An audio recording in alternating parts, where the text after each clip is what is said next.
The morning sun cast long shadows across the pristine floors of Lex's exclusive private terminal. A successful tech entrepreneur and his family made their way through the sliding glass doors, rolling their designer luggage behind them. The father, dressed in comfortable jeans and a casual blazer, guided his family with gentle gestures while typing a quick message on his phone. His wife walked beside him, her natural curls framing a face that wore minimal makeup, choosing comfort over flashiness for their cross-country flight. Their two children, a boy and a girl aged 10 and 12, were practically bouncing with excitement. This was only their second time flying on their very own private jet, a recent purchase after their father's tech company had gone public. "Dad, can I sit in the cockpit again before we take off?" the young boy asked, his eyes sparkling with enthusiasm. His sister rolled her eyes playfully, more interested in the tablet she was carrying, loaded with books for the journey. "Woolsey, buddy," his father replied with a warm smile. "First, let's get through security and make sure everything's ready for the flight to Atlanta." The family had good reason to be excited. They were heading to a big family reunion where cousins, aunts, and uncles from across the country would be gathering to celebrate their grandfather's 75th birthday. The private jet wasn't just a luxury. It was a practical choice for flying the whole family, including Grandma, who would be joining them at their first stop. The terminal itself was a stark contrast to the bustling main airport. Soft music played in the background, and the scent of fresh coffee wafted from a nearby premium coffee bar. A few other travelers sat in plush leather chairs, absorbed in their phones or laptops. The family's footsteps echoed softly on the polished floor as they made their way to the check-in counter. The daughter paused to look out the floor-to-ceiling windows, watching as their sleek white jet sat waiting on the tarmac. It still felt surreal to her. Just last year, they had been flying commercial, and now they had their own plane. Her father had always taught them to stay humble despite their success, reminding them that what mattered most was how they treated others, not what they earned. At the counter, a friendly staff member greeted them warmly. "Good morning. Atlanta today, right?" she asked, already pulling up their flight details. The family had been using the terminal frequently enough that most of the staff recognized them, though they never made a big deal about it. The mother carefully organized their passports and documentation, a habit from her years as a former project manager. "The weather looks perfect for flying today," she commented, glancing at the clear blue California sky through the massive windows. Their children had already found their favorite spot, a cozy seating area with a view of the plains. The boy was explaining to his sister how the different parts of their jet worked, knowledge he picked up from his countless questions to their pilots during previous flights. Everything was going smoothly, just as they'd planned. The family reunion would start tomorrow, and they were looking forward to surprising everyone with Grandma's arrival. It was shaping up to be a perfect morning. Until they noticed a woman in the terminal watching them with an increasingly suspicious look on her face. The father caught his wife's eye, and they shared a knowing glance. They'd seen that look before, but they wouldn't let it spoil their day. They continued their check-in process, maintaining their dignity and poise, unaware that the next few minutes would turn their peaceful morning into something entirely unexpected. The woman who had been watching the family stood near the terminal's designer coffee shop, her perfectly manicured nails tapping impatiently against her ceramic cup. She wore a crisp white pantsuit that probably cost more than most people's monthly rent, and her blonde hair was pulled back in a tight bun that seemed to stretch her features into a permanent look of disapproval. She'd been waiting for her first-class commercial flight to New York, surrounded by shopping bags from luxury stores, when the family had walked in. At first, she'd simply glanced their way, but that glance had turned into a stare, and that stare had grown increasingly troubled. She watched as they approached the private aviation counter, her eyebrows rising higher with each passing moment. The children's excited chatter about their private jet echoed through the terminal, causing the woman to nearly spill her $15 artisanal latte. She looked around at other travelers, expecting to see the same confusion she felt, but everyone else seemed completely unbothered by the family's presence. "This has to be some sort of mistake," she muttered to herself, loudly enough that a nearby businessman looked up from his laptop with a questioning glance. She ignored him, continuing to watch the family as they went through their check-in process. The father was now showing something on his phone to the counter staff, probably pictures of their last family trip, and everyone was smiling and chatting like old friends. The woman's grip tightened on her coffee cup. She'd been using this terminal for years and had never seen this family before. Their children continued to be children. The boy was now pretending to be a pilot, arms spread wide as he made airplane noises, while his sister tried to look like she wasn't related to him, though she couldn't help giggling at his antics. Their parents watched with that particular mix of embarrassment and pride that all parents know well. The woman pulled out her phone and began typing furiously, her French-tipped nails clicking against the screen. She took a few not-so-subtle photos of the family, then appeared to be searching for something online. Her face grew increasingly frustrated as whatever she was looking for didn't seem to match her expectations. A group of pilots walked past, nodding respectfully to the family, which only seemed to agitate the woman further. She stood up suddenly, nearly knocking over her half-empty coffee cup, and began gathering her shopping bags. The expensive handles creaked in protest as she gripped them tightly. The terminal's peaceful atmosphere had shifted, at least in her corner.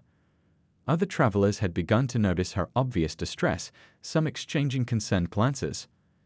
A kind-looking elderly gentleman even asked if she needed assistance with her bags, but she waved him off with a dismissive hand gesture. The family remained blissfully unaware of the brewing storm. The mother was helping her daughter put away her tablet, while the father checked their flight details one last time. Their son had finally settled down and was now fascinated by a private jet taxiing outside the window.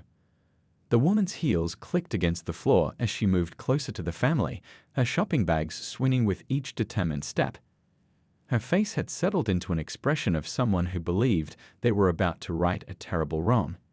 She paused briefly at a mirror to check her appearance, adjusting her designer sunglasses that probably cost more than most people's car payments. The terminal staff had noticed her approach and exchanged knowing looks. They'd seen this type of situation before. One of them discreetly pressed a button under the counter, a standard protocol for potentially problematic situations. Just as the family was about to move toward their gate, the woman cleared her throat loudly, positioning herself directly in their path. The peaceful morning was about to become considerably less peaceful, and nobody in the terminal would be prepared for what was about to unfold. "Excuse me," the woman said, her voice carrying that particular tone of fake politeness that immediately puts people on edge. "I couldn't help but overhear you discussing private air travel." The family paused, the children instinctively moving closer to their parents. The father stepped slightly forward, maintaining a calm smile that didn't quite reach his eyes. He'd been in similar situations before and knew exactly how to handle them with grace. "I just think there's been a mistake," the woman continued, adjusting her designer sunglasses.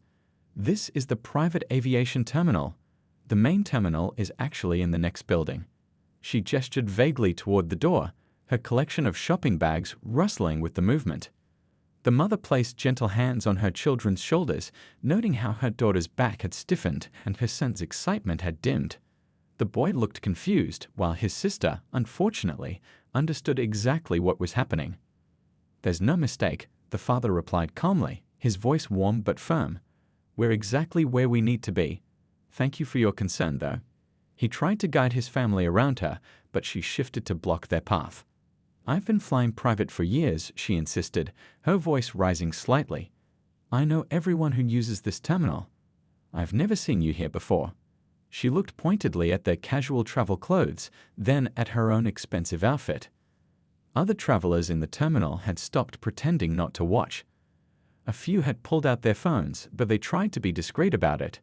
The elderly gentleman from earlier shook his head disapprovingly at the woman's behavior. "Ma'am," the mother spoke up, her voice steady and professional, "I'm not sure why you feel entitled to question our presence here, but we don't owe you any explanations. We're trying to have a peaceful morning with our children." The woman's face flushed red. "I just think someone should verify," she started, but the father cut her off politely but firmly. "No, actually, nobody needs to verify anything. We're lawful passengers here with our children. The only person causing a disturbance right now is you." His words were measured, chosen carefully with awareness that his children were watching how he handled this situation. The daughter squeezed her mother's hand, whispering, "Mom," everyone staring. Her brother had gone unusually quiet, his earlier playfulness completely forgotten. "I'm going to call security," the woman announced, fumbling with her phone. "This is ridiculous. You people can't just walk in here and—" "You people," the mother repeated quietly, causing the woman to falter slightly. "Would you like to explain what you mean by that?" A small crowd had gathered at a respectful distance. The coffee shop barista had stopped making drinks and was watching with concern. At the counter, one of the staff members was already reaching for the phone. The father took a deep breath, then spoke clearly and calmly. "Let me be very direct. You're making assumptions based on how we look, and you're making a scene in front of our children. We're not going to show you our documents or justify our presence here. Now, please step aside." "I most certainly will not," the woman declared, her voice hitting a pitch that made several people wince. "I'm a Platinum member here, and I demand to see your boarding passes. This is a secure facility." The children pressed closer to their parents, the boy's lower lip trembling slightly. His sister put an arm around him, trying to be brave for her little brother, even though she felt just as upset. The mother noticed a security guard approaching from the corner of her eye, but before he could reach them, the woman made one final proclamation that would soon make her regret every life choice that had led to this moment. The woman's voice echoed through the terminal as she made her final declaration. "I demand that security remove these people immediately. They clearly don't belong here." She was practically shouting now, her designer shopping bags swinging wildly as she gestured. 2 security officers were already approaching the scene, walking with purposeful strides. The woman's face lit up with smug satisfaction as she noticed them. She straightened her expensive jacket and prepared to watch what she clearly thought would be the family's embarrassing exit. Finally, she huffed, loud enough for everyone to hear. "Some proper order will be restored to this establishment." She turned to address the gathering crowd of onlookers, as if expecting them to support her position. The father remained remarkably composed, though anyone paying attention would notice how tightly he held his son's hand. The boy had buried his face against his father's side, while his sister stood tall beside their mother, trying to mirror her calm demeanor. The mother pulled out her phone, quietly pressing record. Years of experience had taught her to document these situations, though she hoped it wouldn't be necessary. Several other travelers were doing the same, their phones held at various angles to capture the scene. "Ma'am," one of the security officers called out as they approached. He was an older gentleman with gray hair and kind eyes that had seen plenty of similar situations. "We received reports of a disturbance." The woman's face brightened. "Yes, officer, I'm so glad you're here. These people somehow got into the private terminal and—" Actually, the second security officer interrupted, a younger woman with a professional demeanor. "We received multiple reports about someone harassing a family." She glanced meaningfully at the woman's shopping bags and then at her agitated state. The woman's mouth opened and closed several times, like a fish out of water. But I'm trying to protect the security of this facility. I'm a Platinum member. I fly private all the time." Her voice had taken on a shrill quality that made several people wince. The older security officer stepped forward. "Ma'am, I'm going to need you to lower your voice. You're causing a disturbance in a secure area."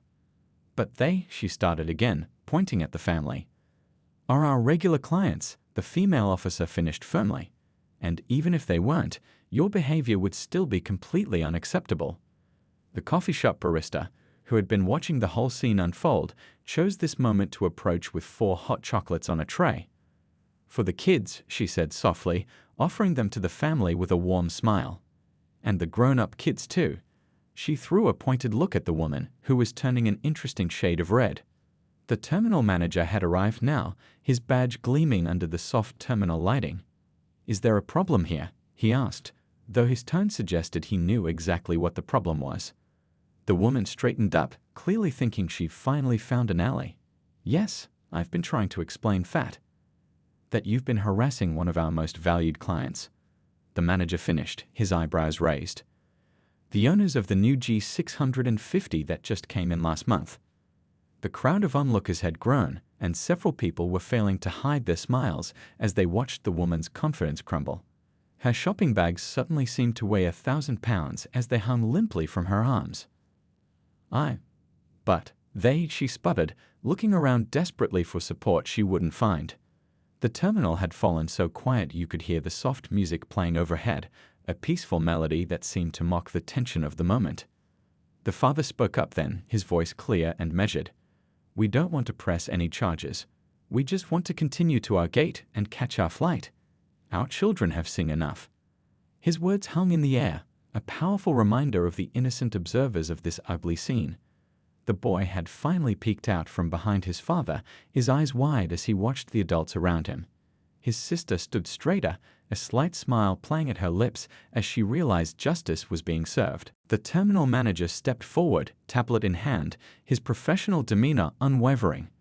"Let me clarify something for everyone here," he announced, loud enough for all the onlookers to hear. "This gentleman is not only a regular client, but the owner of one of our newest and most advanced private jets. He's also a leading tech innovator who's created thousands of jobs in our community." The woman's designer sunglasses slipped down her nose as her jaw dropped. Her shopping bags suddenly felt very small and unimportant compared to owning an actual private jet. "In fact," the manager continued, pulling up something on his tablet, "your family's charitable foundation just funded the terminal's new children's waiting area, didn't it, sir?" He turned to the father with genuine respect in his voice. The father nodded modestly. "We believe in making travel comfortable for everyone, especially families with young children." His words carried no hint of boasting, just simple statement of fact. The woman's phone slipped from her fingers, clattering to the floor. As she bent to pick it up, she noticed dozens of other phones pointed in her direction, recording every moment of her humiliation. The realization that she'd just harassed a well-known philanthropist and tech leader on camera seemed to finally sink in. I didn't," she stammered, her earlier confidence evaporating like morning dew under a hot sun. The mother stepped forward, her grace evident in every movement. "You didn't know," she completed the sentence. "That's exactly the problem. You made assumptions without knowing anything about us except what you chose to see." Their daughter, who had been quiet throughout the ordeal, suddenly spoke up. "Mom, isn't this the kind of thing you and Dad always talk about? About not judging people before you know them?" The crowd murmured appreciatively at the young girl's wisdom, making the woman shrink further into herself. Several travelers nodded in agreement, some even applauding softly. The boy, finally feeling brave enough to speak, tugged at his father's sleeve. "Dad, can I show her our plane? Maybe if she sees it, she'll understand that we really do belong here." His innocent suggestion, free from any malice, seemed to be the final straw for the woman. Tears welled up in her eyes, smudging her expensive mascara. "The jet's actually an interesting story," the father added, addressing the gathered crowd rather than the woman directly. "We bought it not just for convenience, but because my mother, the children's grandmother, has mobility issues. This way, she can travel comfortably to all the family gatherings." The elderly gentleman who had watched everything unfold stepped forward. "Now that's what I call using success the right way, taking care of family." He shot a disapproving look at the woman's luxury shopping bags. The terminal staff had begun to gather, those who recognized the family from previous flights sharing knowing smiles. The chief pilot walked in, his uniform crisp and professional. "Sir, we're ready for pre-flight checks whenever your family is ready." The woman's face had gone from red to pale as she watched the pilot greet the family with genuine warmth. Through the terminal windows, the sleek private jet sat on the tarmac, its polished surface gleaming in the morning sun, a multi-million-dollar testament to just how wrong her assumptions had been. "I believe," the security officer said firmly, "that your commercial flight is boarding from a different terminal, ma'am. Let me escort you there." It wasn't a suggestion. As the woman gathered her shopping bags, she caught a glimpse of her reflection in the terminal's windows, designer clothes, expensive accessories, and an expression of utter embarrassment. Meanwhile, the family she had tried to humiliate stood dignified in their simple travel clothes, surrounded by respect they had earned through character rather than possessions. As security escorted the woman toward the exit, she kept looking back over her shoulder, perhaps hoping for a chance to apologize or explain herself. But the moment for explanations had long passed, and her designer heels clicked faster against the floor as she hurried to keep up with the security officer's brisk pace. The The terminal slowly returned to its usual peaceful state, though small groups of travelers still whispered among themselves, some shaking their heads in disbelief at what they'd witnessed. The coffee shop barista brought over fresh hot chocolates for the family, this time with extra whipped cream and chocolate sprinkles. "I added something special for the brave kids," she said with a warm smile, pointing to the heart-shaped chocolate cookies that accompanied each drink. The children's faces lit up, their earlier distress beginning to fade. The boy took a careful sip of his hot chocolate, leaving a tiny whipped cream mustache that made several nearby passengers chuckle. "Dad," he asked, wiping his mouth with a napkin, "why was that lady so mad at us?" The father exchanged a meaningful look with his wife before kneeling down to his son's level. Around them, people pretended not to listen, but many stayed close enough to hear his response. "Sometimes," he began, choosing his words carefully, "people make wrong guesses about others based on how they look. They think they know who belongs where, but they're really just showing their own problems, not ours." The daughter nodded thoughtfully, stirring her hot chocolate. "Like when that kid at school said I couldn't be good at science because of how I look." "Exactly like that," her mother agreed, squeezing her shoulder proudly. "And what did you do?" "Won first place at the science fair." The girl grinned, her earlier confidence returning. Several onlookers smiled approvingly. The terminal manager approached again, looking somewhat embarrassed. "Sir, ma'am, I want to personally apologize for this incident. This is not what our terminal stands for." "No apology needed," the father responded, standing up. "Your staff handled everything professionally. And sometimes," he added, glancing at his children, "these moments become important lessons." The elderly gentleman who had watched everything unfold came over, leaning on his cane. "Young man," he addressed the boy, "you showed more maturity today than that grown woman did." "Both of you did," he added, nodding to the daughter. A flight attendant appeared, her uniform pristine. "We're ready for boarding whenever you are," she announced cheerfully. "And I heard there might be some future pilots aboard." She winked at the boy, whose face broke into a huge grin. As the family gathered their belongings, other travelers approached to offer words of support. A young college student asked if she could give the kids high fives, which they happily accepted. A business executive in an expensive suit made a point of loudly saying how refreshing it was to see a successful person remain so humble and family-focused. The mother checked her phone, which had been recording the entire incident. "Well, this will make for an interesting addition to my presentation next month about workplace diversity and inclusion," she mused, though not loudly enough for everyone to hear. Through the terminal windows, their pilot could be seen completing the final pre-flight checks. The sun caught the jet's surface just right, making it gleam like a beacon of hope.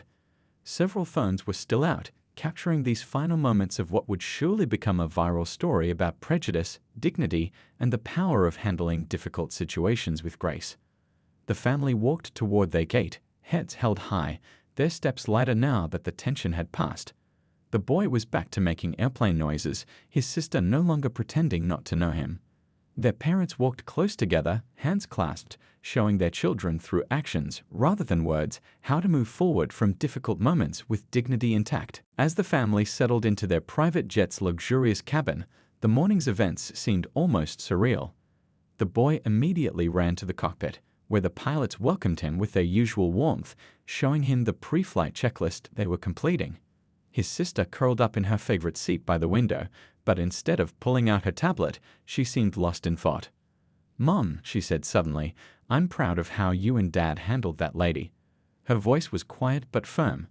"You didn't get angry or mean, even when she was being really unfair." The mother sat down next to her daughter, pulling her close. Sometimes the best response to unkindness is to show exactly what they don't expect: dignity and grace. The father joined them, having just finished a quick call with their grandmother, who was waiting at their first stop. "You know what's interesting?" he said, settling into his seat. "That woman probably spent more on her shopping bags than on helping others. But true success isn't about what you own, it's about how you treat people." Through the cabin window, they could see the terminal building where, unknown to them, the videos of the incident were already beginning to spread. The coffee shop barista had posted hers with the caption, "Watch how this family handles prejudice with pure class." Another traveler's video was titled, "Karen Gets Schooled in Humility at Private Terminal." The boy returned from the cockpit, his face glowing with excitement. The pilot said I can watch the takeoff from up front. He paused, then added more seriously, Dad, that lady reminded me of Tommy at school, who said mean things about our family last week. And how did you handle Tommy? His father asked, already knowing the answer but wanting his son to remember. I invited him to sit with us at lunch, the boy replied proudly. Now he's my friend, and he told me he was sorry for being mean. The flight attendant appeared with fresh snacks and drinks, arranging them carefully on the tables. We're ready for takeoff in 5 minutes, she announced, then added with a warm smile, Your grandfather's going to be so proud when he hears how his grandchildren handled themselves today. The daughter pulled out her phone, scrolling through some messages. My friends won't believe what happened, she said, then looked up at her parents. Can I share the story? Not to make the lady look bad, but to show people how to handle situations like this. Her parents exchanged thoughtful looks. As long as you focus on the positive lessons, her mother agreed. Sometimes sharing these experiences can help others learn. The engines hummed to life as the pilot began the takeoff sequence. Through the windows, they could see other travelers in the terminal watching their jet, many giving thumbs up or friendly waves. The elderly gentleman from earlier tipped his hat in respect. You know what's funny? The father mused as they began taxiing. That woman thought she was protecting some exclusive space, but she ended up teaching everyone a lesson about what really makes someone belong somewhere. And it's not designer clothes or shopping bags. The boy rushed back to the cockpit for takeoff, his earlier enthusiasm fully restored. His sister opened her notebook, already starting to write about the day's events for her school journal. Their parents held hands, exchanging proud glances at how their children had handled such a difficult situation.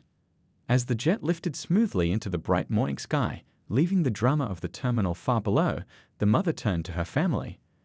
I think Grandpa's 75th birthday celebration just got an unexpected story to add to the family history. The boy popped his head back from the cockpit. Can we still surprise Grandma at the next stop? Of course, his father laughed.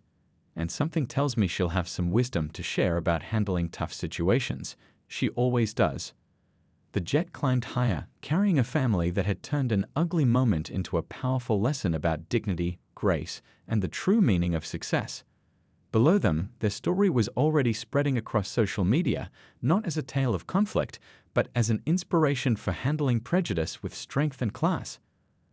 The daughter looked out at the clouds below them and smiled. You know what? She said thoughtfully. I feel sorry for that lady. She has all those expensive things, but she missed out on the chance to learn something important today. She might learn it anyway, her mother replied, nodding toward her phone, where notifications about the viral videos were starting to appear. Sometimes the best lessons come from our biggest mistakes.